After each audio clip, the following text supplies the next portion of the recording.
Revenge is a dish best served soiled. This is the tale of how I discovered my girlfriend of over 3 years was cheating on me and how I got my vengeance.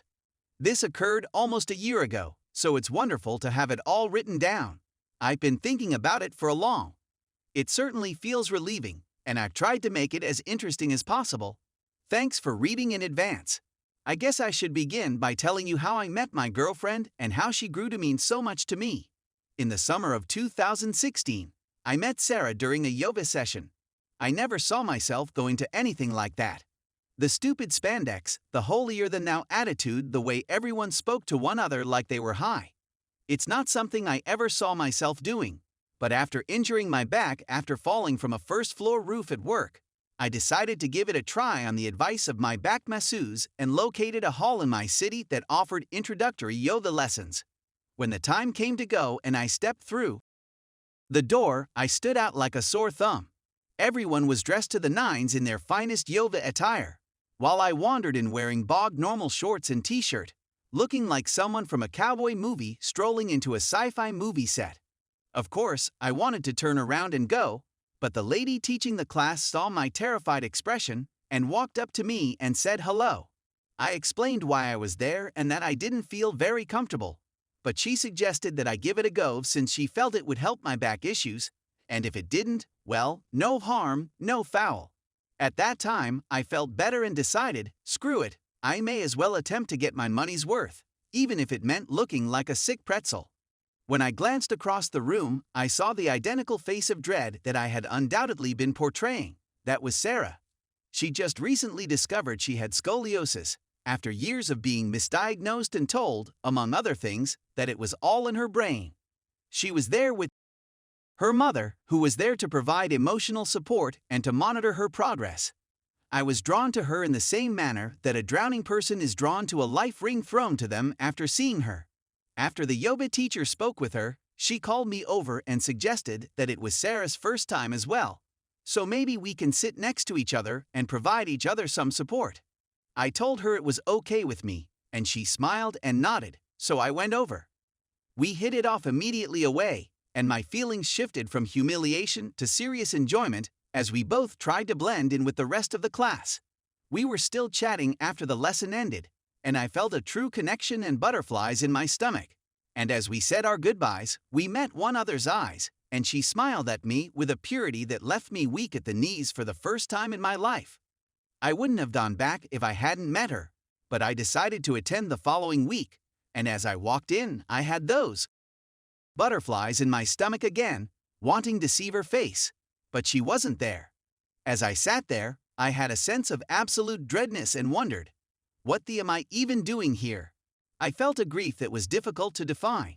It reminded me of going to a vacation caravan park with my grandmother and cousins when I was around 12. And there was this enormous center with pool tables and amusements and all that stuff. I remember seeing this lady there every night for a week and falling in love with her straight away. Didn't say a single thing to her right away, but built myself up so that I was going to attempt to talk to her on the final night at the disco, but she wasn't there when we got down. I'll never forget the melancholy I felt as we drove home. That girl had walked out of my life, and she probably had no idea if she had walked into it. When I didn't see Sarah, I felt the same agonizing grief. I knew nothing about her, had no method of reaching her, and felt a strange grief that was difficult to describe.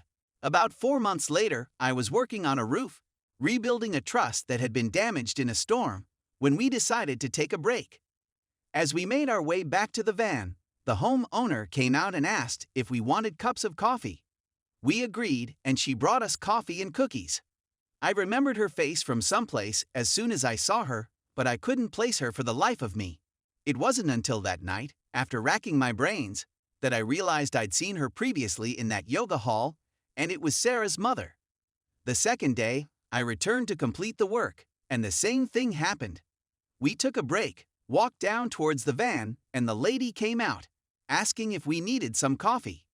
After we finished, I returned the cups and biscuit wrappers to her, and inquired how her daughter was doing and whether she was still experiencing back difficulties. She appeared astonished, but smiled and said sure, before asking how I knew her. When I told her I'd met her at a yoga class months before. She chuckled and said she recalled me now.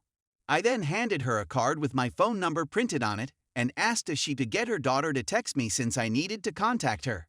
Shoot my shot, I thought, and now I wish I hadn't. Sarah texted me that night, asking how I was and said she had searched for me again in the yoga hall but I wasn't there. She had gone back the week after I had since she assumed it was bi-weekly. We reconnected shortly after, struck it off again, and after 8 months she moved in with me. She was the most gorgeous person I'd ever met, as well as the most humorous, brilliant, and loving person I'd ever encountered. She had a whimsical beauty about her, pointed ears and defined features. Female reminded me of a she-elf or something, and I genuinely believed I had found my soulmate. She had moved into my house, and everything was going swimmingly.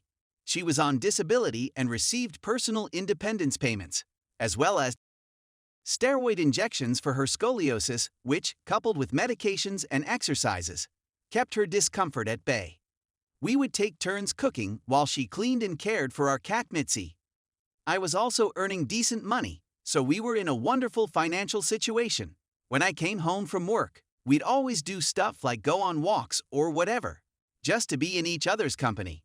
At this time, I was really considering proposing to her. Around Halloween 2019, things began to alter. Our life was usually pretty busy, but there were times when she wasn't, and that was great with me. We'd work around postures that were comfortable for her due to her back issues, but I'd say she had a strong drive in general. Around October, she began to complain a lot about her back hurting more, particularly just before we'd normally go to bed together. After that, whenever we had, it wasn't passionate or intense. It seemed like we were going through the motions. She began whining when we were in the thick of it, so I had no choice but to quit. I began to feel frustrated, but I was certain that it was simply a phase and that we'd get through it together.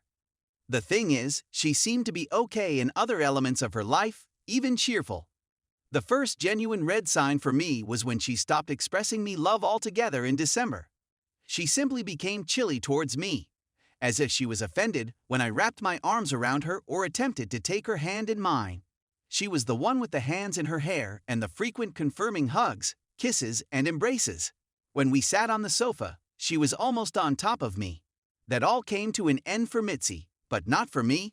Yes, I became envious of our cat. We were in the new year at this time, and I suspected her of cheating. She had been nasty towards me, so I tried to increase my labor around the home, but nothing was good enough.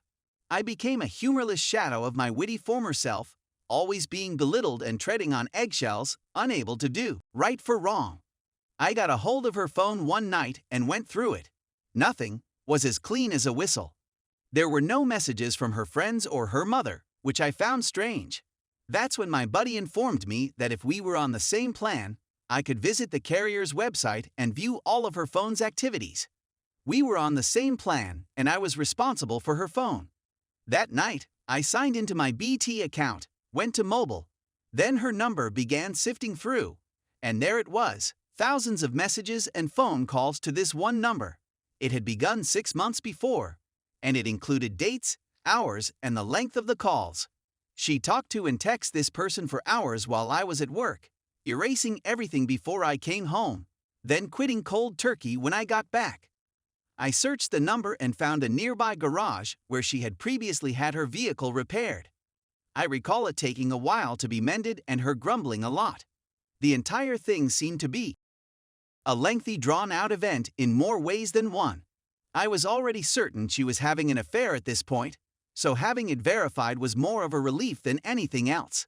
I wanted to catch her in the act rather than have her try to gaslight me and wriggle out of the situation. So I learned all I could about this man. I found out where he lived, that he had a young wife and kid, what vehicle he drove, and even stepped in to inquire about costs so I could see this person in the eyes and get a feel for him. Carl with a K was his name.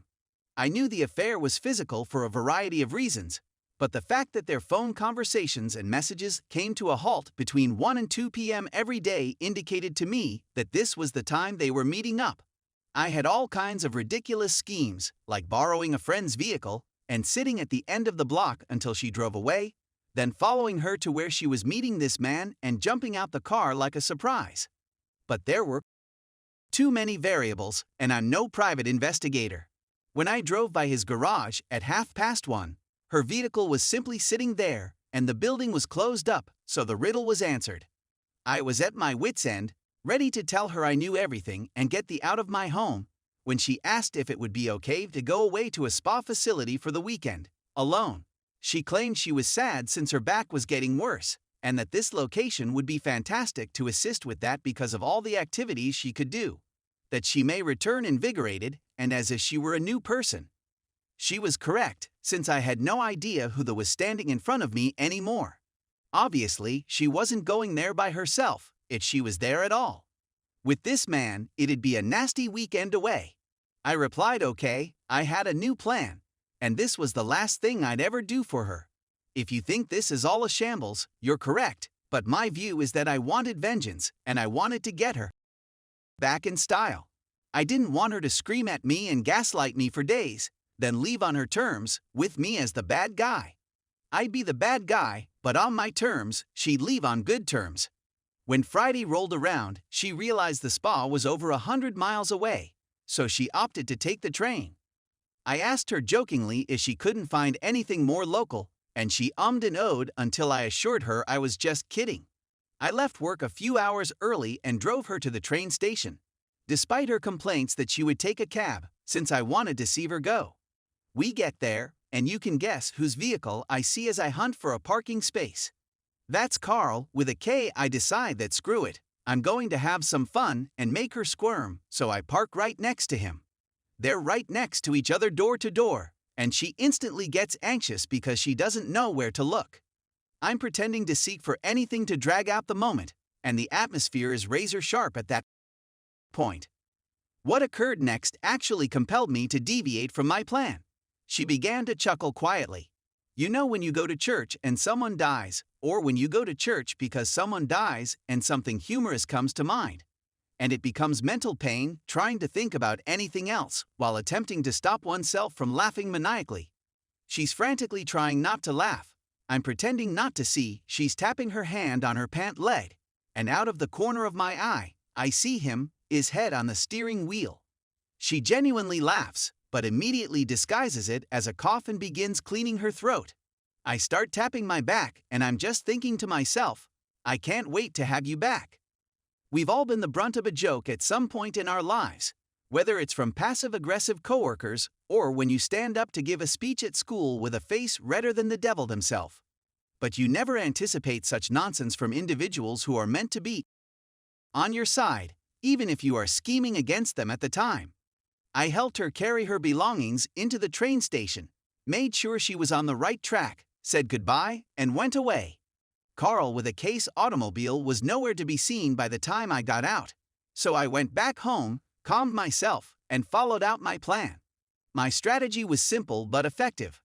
I had a locksmith come out and replace the locks. I then proceeded to bundle all of her clothing and possessions into bin bags and stack them against the side of the home. With the sound of her laughing at me echoing in my ears on Friday night, I did something I never thought I could accomplish. I grabbed Mitzi's litter box, went around the side of the house with it, unzipped the trash bag with Sarah's possessions, dumped everything in, gave the bag a good shake, and tied it up again. At the time, I saw it as a case of cause and effect. She essentially forced me to put cat excrement in with her items. If you think I'm a jerk, you're probably correct. I'll never win an award for being the nicest neighbor on the block. If I don't like you after 5 minutes of meeting you, I probably won't like you for the rest of my life. And the only time I take out your garbage is if you were the trash. If you do break through those walls, I believe you will find me to be a devoted and loving person. I did nothing to deserve being cheated on, except maybe throwing cat litter in with her belongings, but that was after the fact. I spent Saturday in a funk, responding to her SMS with whatever enthusiasm I could generate, which wasn't much. I complained of a horrible headache caused by a hangover I didn't have, and the messages stopped. The truth of what was happening sank home, and for the first time since before the new year, I sat in my swivel armchair, Mitzi in tow, like a Bond villain. When Sunday arrived, I was ready to carry out the last half of my plan. To begin, I went to Carl with a case residence and slipped a letter through his door. It was addressed to his wife, and simply said in block letters important Carl with a Keiko Tess wife's name open immediately. It included a letter describing how her husband was having an affair with my girlfriend, records of her phone conversations and text log, and other facts such as the fact that they were away together this weekend. I went away after putting it through the door and ringing the doorbell. I got in my vehicle and drove for a minute before pulling over and calling Sarah. I honestly don't remember much of what I said to her, but it was something along the lines of when I asked how everything was going, she began to gush about how much she enjoyed herself, that she feels like a new woman, and that she could see herself doing it 2 or 3 times a year, to blow off the cobwebs. Certainly to blow something.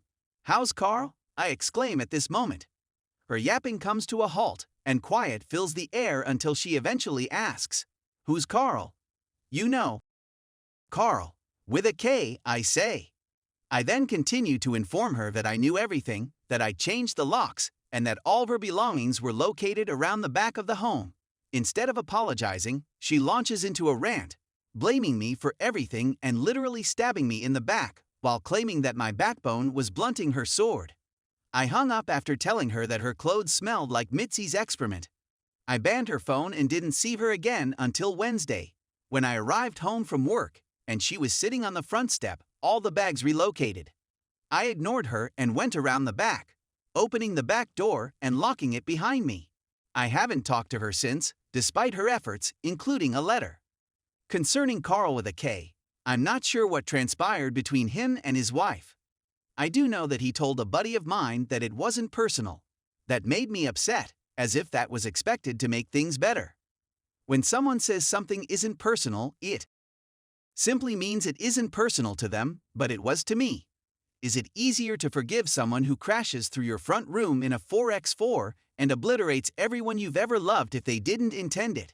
Is it simpler to pick up the parts and reassemble them? No. I've heard that COVID hasn't been good to his business, but you won't get me crying over it, unless it's tears of laughter.